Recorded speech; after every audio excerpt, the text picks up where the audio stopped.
अस्सलाम वालेकुम स्टूडेंट्स।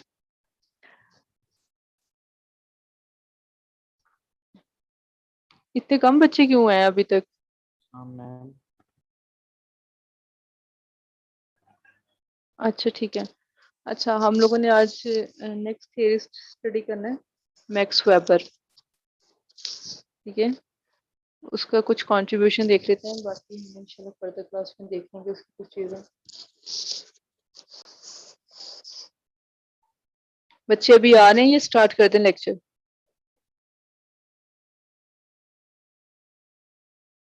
चलें 2-3 मिनट वेट कर लेते हैं।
चलें जी, स्टार्ट करते हैं। बच्चे आते रहेंगे साथ साथ। मैं आप लोगों के साथ स्क्रीन शेयर कर रही हूँ। ठीक है, आज हम लोग स्टडी करेंगे max weber. Max weber is also the structural functionalist theorist.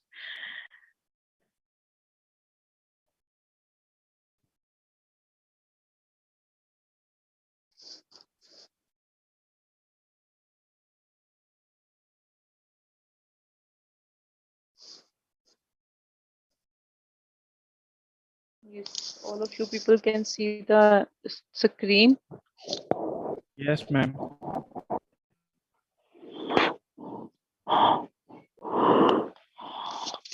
Okay. अच्छा जी, मैक्स वेबर जो ना, इसका मोस्ट फेमस जो वर्क है वो sociology of religion, social action, Protestant ethics and the rise of capitalism. ठीक है, social behaviourism, bureaucracy, theory of rationalisation. इसने बहुत ज्यादा काम किया है। ठीक है, बहुत ज्यादा डिफरेंट थियरीज पे इसने काम किया, इसने डिफरेंट एस्पेक्ट्स से सोसाइटीज को स्टडी किया है। Basically he was a structure functionalist. Okay, he talked about the functionalism. He inspired by the work of Talcott Person. ठीक है, he also inspired by the work of Emile Durkheim, Karl Marx, ठीक है, ही मतलब ये different theorist के काम से inspire होके ये फिर जो है ना सोसाइटी के बारे में डिफरेंट थियरीज जनरेट करता है कि अब देखिए ये पर्सन जो कि सोशल एक्शन पे बात कर रहा है, सोशल बिहेवियरिज्म पे बात कर रहा है, ठीक है, थियरी ऑफ ब्यूरोक्रेसी इसने दी है, थियरी ऑफ रैशनलाइजेशन इसने दी है, सोशियोलॉजी ऑफ रिलीजन इसकी कंप्लीट बुक है, ठीक है, जिसके ऊपर इसने इकोनॉमिकली रिलीजियसली सारी चीजों के ऊपर डिस्कशन किया है। इसका मेन थीसिस जो था वो प्रोटेस्टेंट एथिक्स के ऊपर था, ठीक है, जिसमें उसने बताया कि कैसे प्रोटेस्टेंट पीपल जो है वो अपना एक रोल प्ले करते हैं इकोनॉमिकली चीजों के अंदर, ठीक है, और इसके साथ साथ राइज ऑफ कैपिटलिज्म, कैसे कैसे कैपिटलिज्म राइज होना शुरू हो गया जैसे ही प्रोटेस्टेंट्स जो है वो इकोनॉमिकली पावर रखना शुरू हो गए और उन्होंने अपने अकॉर्डिंगली चीजों को लेके चलना शुरू किया। तो ये सारी चीजें मैक्स वेबर ने ही स्टडी की। देखिए he was also a person but he thought deeply. He is a he is a philosopher, ठीक है, he is a German sociologist। तो ये सारे जितने भी मतलब थियरिस्ट हैं इनके पीछे इनकी डीप थॉट्स हैं, ऑब्जर्वेशंस हैं, ठीक है, फिलोसफिकल थॉट्स होती हैं, ठीक है, एपिस्टेमोलॉजीज हैं, फिनोमेनोलॉजीज हैं जिनके अंदर रहते हुए इन्होंने काम किया। इनके पास थ्योरी ऑफ नॉलेज बहुत ज्यादा है, बल्क ऑफ नॉलेज, ठीक है, आइडियाज, उन आइडियाज को फर्दर सर्च आउट करना, उनके ऊपर फर्दर काम करना, ठीक है, ये सारे काम जो ही तभी थियरी जनरेट होती है। थियरी ऐसे जनरेट नहीं हो जाती कि हम एक बंद कमरे में बैठे हैं और हमने बैठ के जो है ना बस लैपटॉप खोली और उसमें से हमने दो से चीजें पकड़ी, थियरी जनरेट हो गई है। नो, थियरी जनरेट करने के लिए हमें सालों साल लग जाते हैं क्योंकि हम एक परफेक्ट चीज लोगों के सामने लेके आना चाहते हैं, ठीक है, हम लोगों ने पीछे जितनी भी थियरीज पढ़ी हैं, ठीक है, हमने माइल्ड खाइम की थ्योरीज पढ़ी, टाइप्स ऑफ सॉलिडारिटी पढ़ी है, सुसाइड थ्योरी पढ़ी है। तो अगर आप अब अगर आपको थोड़ा बहुत नॉलेज हो गया इन चीजों के बारे में तो आप एज ए लेमैन जो है अगर सोसाइटी में आप मूव कर रहे हैं तो आप चीजों को वैसे ही परसीव करेंगे, ठीक है, जैसे जैसे आपको आपके नॉलेज में इजाफा होता चला जाता है, आपका नॉलेज बढ़ता चला जाता है, आप चीजों को वैसे ही परसीव करना शुरू कर देते हैं, ठीक है। अगर आप कोई ऐसा सुसाइड केस देख लेते हैं तो आप फौरन उसकी रीजंस को फाइंड आउट करेंगे कि इसकी रीजंस क्या थी, ठीक है, इसने कौन सी सुसाइड कमिट करने की कोशिश की है।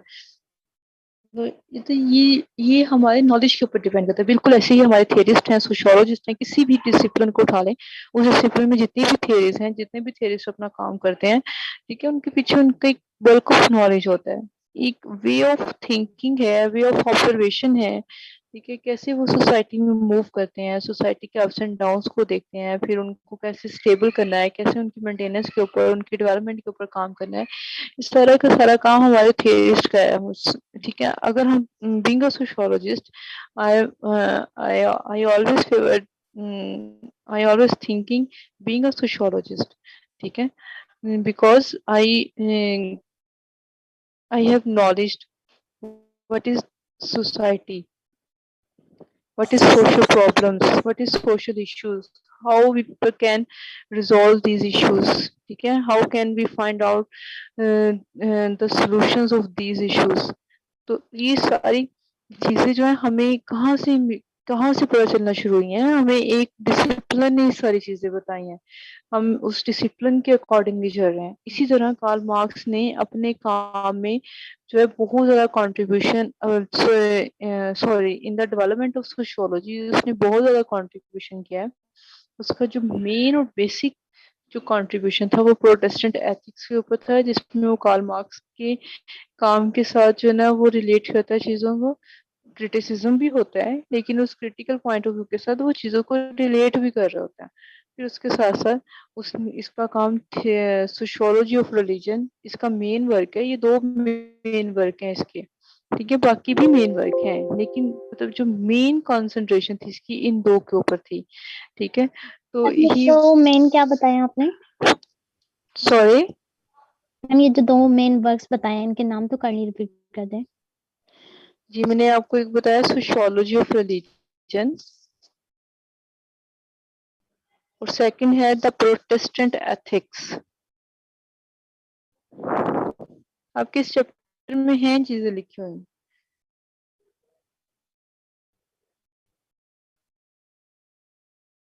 अच्छा जी, सबसे पहले हम लोग फोकस करेंगे इसकी मेथडोलॉजी के ऊपर।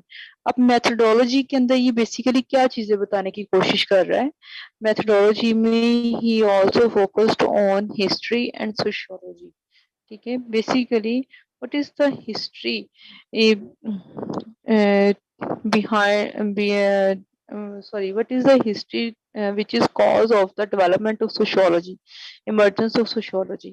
ठीक है, फिर इसमें इसमें इसने फर्दर पॉइंट्स को डिस्कस किया। नीचे का थोड़ा जाएं तो ये इसका सारा बायोलॉजिकल स्केच है। ठीक है, आप इसको भी अगर स्टडी करना चाहें तो कर सकते हैं। इसमें इसने वर्स्टाइन का कॉन्सेप्ट दिया है। ये अभी मेथडोलॉजी में किसने किन किन वे से सोसाइटी को स्टडी किया है। ठीक है, फिर इसके बाद इसने कैजुअलिटी के ऊपर काम किया। फिर इसका एक मोस्ट इम्पोर्टेंट काम था मेथडोलॉजी के अंदर, वो आइडियल टाइप्स था। ठीक है, तो मतलब इसने इस डिफरेंट पॉइंट ऑफ व्यू को लेके काम किया। बिल्कुल वैसे ही जब हम लोग कोई भी रिसर्च कंडक्ट करने जाते हैं उसके लिए हम मेथडोलॉजी के ऊपर फोकस करते हैं कि हमने क्या मेथड सॉरी कि हमने क्या मेथड यूज करने हैं, किन मेथड्स को सिलेक्ट करना है और किन बेस से जो ना हम लोग अपनी रिसर्च को कंडक्ट करेंगे और क्या रिजल्ट्स हमारे पास आएंगे। ठीक है, तो हम सबसे पहले थोड़ा सा मतलब चीजों को देख लेते हैं कि what is the history and sociology. ठीक है, सबसे पहले इस मेथडोलॉजी को क्यों डिस्कस किया जा रहा है, यहाँ पे मेथडोलॉजी को इसलिए डिस्कस किया जा रहा है कि पहले जनरली सोसाइटी को स्टडी कर रहा है। ठीक है, इसने किन किन तरीकों से कौन से ऐसे मेथड्स थे जिनको इसने फॉलो किया और उन मेथड्स के ऊपर रहते हुए इसने सोसाइटीज को स्टडी किया, उनकी डेवलपमेंट को, और इसी तरह से इमरजेंस ऑफ सोशियोलॉजी की तरफ मूव हो गए। ठीक है, आप थोड़ा फोकस करें।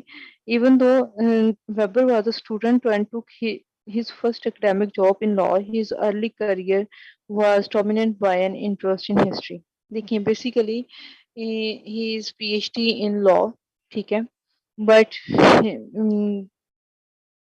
his early career was dominated by an interest in history। लेकिन उसका जो इंटरेस्ट है, उसके करियर का जो स्टार्ट है, वो जो इंटरेस्टेड है वो हिस्ट्री के अंदर है कि व्हाट इज हिस्ट्री। ठीक है, ये हिस्ट्री क्या है, इसके पीछे मतलब आप देखिए, हम लोग जब भी किसी भी चीज को पढ़ रहे होते हैं, हम अगर आप नॉर्मली किसी पर्सन को मिल रहे हैं, आप फौरन उसका जो ना बैकग्राउंड जानने की कोशिश करते हैं। ठीक है, उसके पास्ट के बारे में, तो उससे ऐसे क्वेश्चन रेज करना शुरू करें। फिर जब आपकी ऐसा अंडरस्टैंडिंग बनती चली जाती है, फिर आप उसके उतना ही क्लोज होते चले जाते हैं। ठीक है, हो सकता है वो आपको पर्सन फिर आपके साथ अपने जो ना वो मतलब सारी मतलब पिछली बातें भी आपसे शेयर कर रहा हो, अपने जो ना मतलब 100 तरह के मैटर होते हैं जो डिस्कस कर रहा हो। तो बिल्कुल वैसे ही जब हम सोसाइटी में मूव करते हैं, हम किसी भी एस्पेक्ट को देखते हैं, हम उस एस्पेक्ट के पीछे उसकी हिस्ट्री को जानने की कोशिश करते हैं। ठीक है, कि ये ऐसा क्यों है, इसकी डेवलपमेंट की रीजन क्या है, ये इंस्टीट्यूशन अगर इतने प्रोग्रेस में आ रहे हैं तो इसके पीछे बिहाइंड कॉजेज क्या है, क्या रीजंस हैं जिसकी डेवलपमेंट में इतना इंपॉर्टेंट रोल प्ले कर रही हैं। ठीक है, तो बिल्कुल ऐसे ही उसने सोशियोलॉजी की इमरजेंस के लिए सबसे पहले फोकस किया कि what is the history. as ever moved more in the direction of the relatively new field of sociology, he sought to clarify its relationship to the establishment। शुरू किया उसने सबसे पहले इसका रिलेशनशिप क्लैरिफाई किया था हिस्ट्री के साथ। ठीक है, although Weber felt that each field needed the other, his view was that the task of sociology was to provide a needed service to history। अब देखिए इसमें अब इसमें जरा नेक्स्ट लाइन पे देखिए, इसने इन्वर्टेड कॉमर्स के अंदर लिखा हुआ है, according to the Weber's sociology performed only a preliminary quite modest task.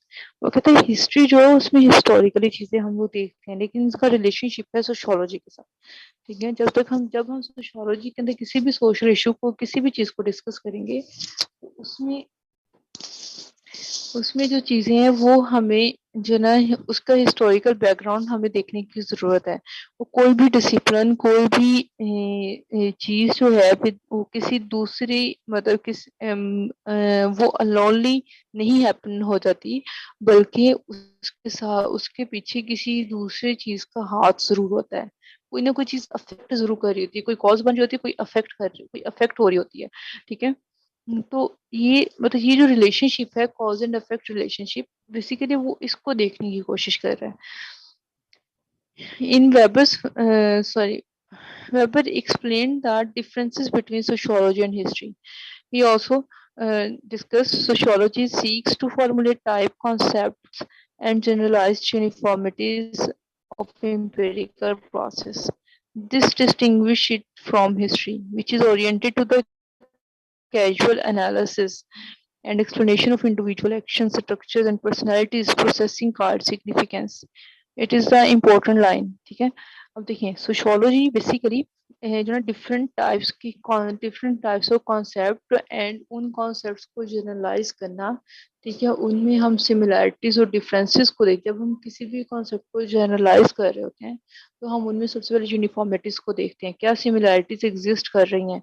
फिर अब वो सिमिलैरिटीज कहाँ से पता चलती है हमें, वो किसी एम्पिरिकल प्रोसेस के थ्रू हम एम्पिरिकल रिसर्च कंडक्ट करते हैं। एम्पिरिकल रिसर्च मीन्स कि आप डिफरेंट एविडेंस कलेक्ट करते हैं, ठीक है, आप खुद उस फील्ड को विजिट करते हैं, फील्ड में जाके लोगों के साथ कम्युनिकेट करते हैं, इंटरेक्शन में आते हैं, फिर वो जो ना थ्रू एम्पिरिकल प्रोसेस जो ना वो चीज़ें क्लैरिफाई होना शुरू हो जाती हैं। फिर इसके साथ साथ वो कहते हैं यही एक डिफरेंस है इसका हिस्ट्री के साथ। ठीक है, हिस्ट्री में क्या होता है, हमारे पास ऑलरेडी रिकॉर्डेड चीजें हैं, हिस्ट्री में हम सिर्फ उन चीजों को पढ़ेंगे, हम एक्चुअल में जाके तब की सिचुएशन क्रिएट करते हुए नहीं देख सकते। बस हिस्ट्री वो है जो हमारे पास रिकॉर्डेड और हमने उसको पढ़ लिया और उस पर हमारा एक यकीन है। ठीक है, हम उसके बारे में शायद मतलब क्वेश्चन मार्क भी रेज होते हो, लेकिन उनके फिर भी वो क्लैरिफाई आंसर नहीं हम लोग फाइंड आउट कर सकते। लेकिन सोशियोलॉजी में क्या है कि प्रेजेंट सिनेरियो को डिस्कस करता है, ठीक है, प्रेजेंट सिचुएशन को डील कर रहा होता है, जिससे फ्यूचर प्रिडिक्शन जो ना फाइंड आउट की जाती है।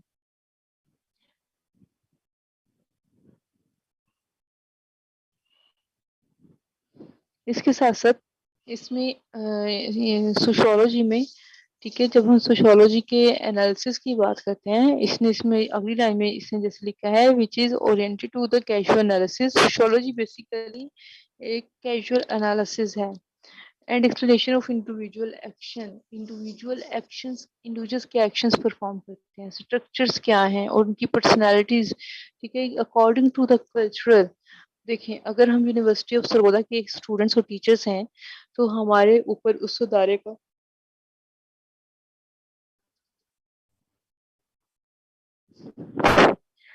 उस अदारे या इंस्टीट्यूशन का कितना कल्चरली अफेक्ट है, ठीक है, हमारी पर्सनैलिटीज में कितना चेंज आ रहा है, हमारी पर्सनैलिटीज की ग्रोमिंग में पॉजिटिवली ग्रोमिंग हो रही है या नेगेटिवली हो रही है। ठीक है, ये एक इंडिविजुअल के एक्शंस के ऊपर डिपेंड करता है, एक इंस्टीट्यूशन के स्ट्रक्चर के ऊपर डिपेंड करता है, वो इंडिविजुअल की ग्रूमिंग किस सेंस में करने की कोशिश कर रहा है। ठीक है, वो उनको पॉजिटिव लेके जा रहा है या नेगेटिव लेके जा रहा है। फर्स्टली तो every institution focused on positive directions, ठीक है, तो ये जितनी भी पॉजिटिव डायरेक्शंस होती हैं हर इंस्टीट्यूशन के अंदर उस चीज के ऊपर फोकस किया जाता है कि क्योंकि हम इंस्टीट्यूशन की प्रोग्रेस के लिए काम करें, लेकिन उस इंस्टीट्यूशन की प्रोग्रेस के लिए हमें ऐसे एक्टर्स चाहिए जिनने जो सोशल एक्शन के अंदर हो, जिनका सोशल रिलेशनशिप स्ट्रांग हो, जो कि सोसाइटी में मूव कर सकें। ठीक है, और इसके साथ साथ जिस स्ट्रक्चर में जिस इंस्टीट्यूशन में वो लोग मूव कर रहे हैं वो स्ट्रक्चर का उस इंस्टीट्यूशन के अंदर रहते हुए उनकी पर्सनालिटी ग्रोमिंग्स कैसे होती हैं। ठीक है, अगर हम लोग इन चीज़ों को सिर्फ अपने ऊपर एज एन इंडिविजुअली हम सब अपने ऊपर ही इन्हें जज करें तो ये चीजें जो ना हमें अपने अंदर बहुत सारा चेंज नजर आता है after the studying in university level, because university is a big platform for every individual, for every student, for every teacher which is belong to that institution. तो आपकी पर्सनैलिटीज में, आपके थॉट्स में, आपके स्टाइल में, आपके लाइफस्टाइल में, आपकी जो ना वे ऑफ लुकिंग में, वे ऑफ थिंकिंग में मतलब चेंज आना शुरू हो जाता है। आप चीजों को उसी वे में परसीव करना शुरू करते हैं जैसे आपकी कम्युनिटी है यहाँ पे।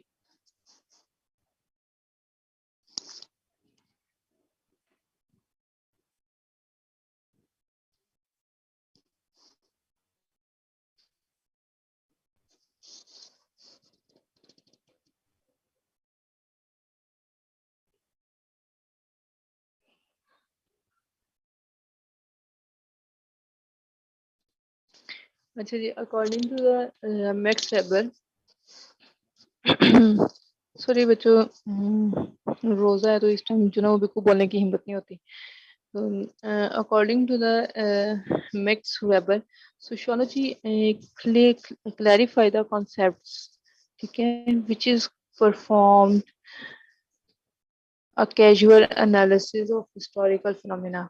अब देखिए, हम किसी भी हिस्टोरिकल फिनोमेना के एनालिसिस के लिए हम सोशियोलॉजिकली चीज़ों को स्टडी करते हैं, क्योंकि हम जिन सोसाइटीज में मूव करते हैं, हमारी हिस्ट्री क्या है, हमारी हिस्ट्री हमारी प्रिमिटिव सोसाइटीज हैं, ठीक है, उनका कल्चर है, उनका लाइफस्टाइल है, उनके रूल्स एंड रेगुलेशंस हैं, उनकी पॉलिटिकल इंस्टीट्यूशंस, इकोनॉमिक इंस्टीट्यूशंस कैसे मूव करते थे, कैसे काम करवाते थे, मतलब all of these types of things are related to history. तो इन्हीं सब चीजों का एनालिसिस जो है ना वो सोशियोलॉजी करती है।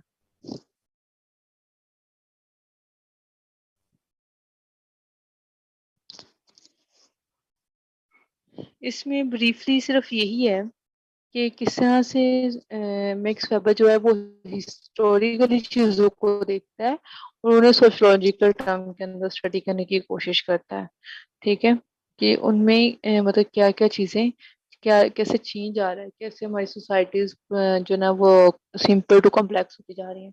इस तरह से कुछ चीजें रिजेक्टेबल होती हैं, कुछ एक्सेप्टेबल होती हैं, ठीक है, तो हर थ्योरी अपने काम में रिजेक्शन और एक्सेप्टेंस साथ साथ रखता है। अच्छा जी, next.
The time is 3:00 p.m.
Awais Awais है क्लास में?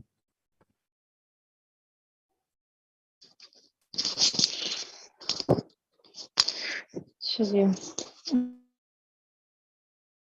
इशू आ रहा था, खुद ब खुद ही डिस्कनेक्ट हुआ जा रहा है।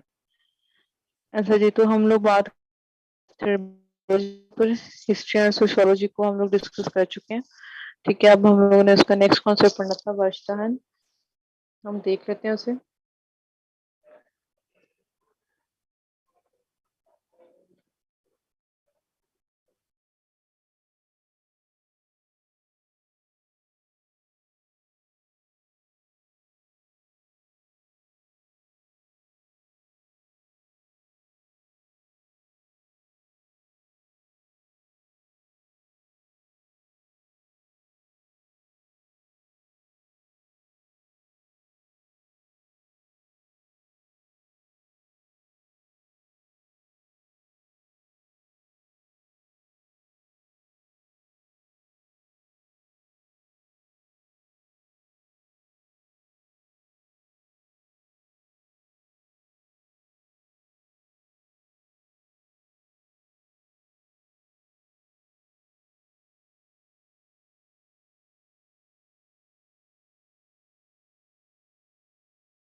ओके आलिया, जैसे आपको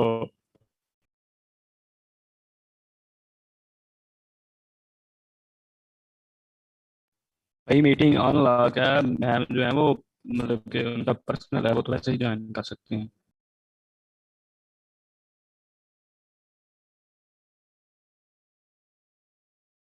ऑन लॉक है मीटिंग भाई।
चेंज कर रहे हो? नाम क्यों चेंज कर रहे हो यार? भाई मैंने कब किया है? ऐसे ही इल्जाम दिए जा रहे हो, रमजान में ऐसे क्यों कर रहे हो? ये अगर तेरा खुद तुमने का किया शौक और है। किसने किया यार? ये रुखसाना मजीद है कौन वैसे?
चलो भाई चलो। रुखसाना